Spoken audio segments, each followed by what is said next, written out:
Here's a stack of books that absolutely emotionally destroyed me and ripped my heart out, but I loved them for that reason. The first one we have is a recent read, which is The Conditions of Will by Jessa Hastings. This was one of my most anticipated releases of the year, and it did not disappoint. This was an instant 6-star read for me. This book made me feel so many different emotions. This was like about family dynamics pretty much and family drama. Like that is like the main idea of this book, because we're following our main character Georgia, who is pretty much estranged from her family until her father passes away, and so she has to go back and visit them and go to the funeral and see all of these people that have treated her so badly her whole life and haven't really wanted her in the family. So this is so emotional. We're going through all of her emotions with that. We're going through grief. Like there is just so much to this story, but I also don't want to give too much away because this was just like beautiful, but it was devastating at the same time. Then we have Redeeming Six by Chloe Walsh. Now the whole Boys of Torment series emotionally destroyed me, but specifically this book, because this is Joey and Aoife's second book, and there is just so much that happens in this. There is so much character development, but there's just so many emotional things that happen as well that are so devastating. Truly, I don't know how these characters came out the other side of it, because the things they go through, like,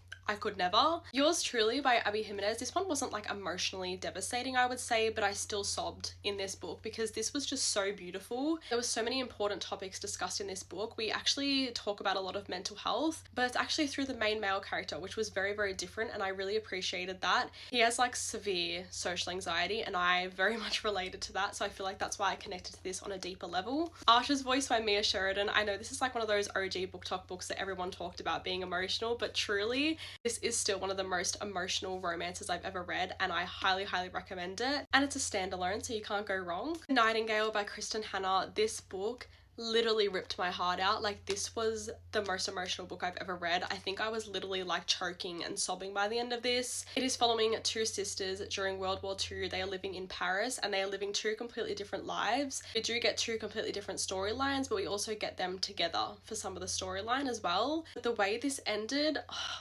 it ended so perfectly in my eyes, and I recommend this to everyone, and everyone that I have recommended it to since has also loved it. And the last one we have, of course, it can't be an emotional books video without this book. We have A Little Life by Hanya Yanagihara. Take this recommendation with a grain of salt because you do have to look up trigger warnings before this one specifically. It is very, very dark and very, very deep, but I love this so much. I connected to it on such a deep level. I truly have never stopped thinking about these characters since. I read this book 2 years ago, but I think this is still the book to this day that has impacted me the most.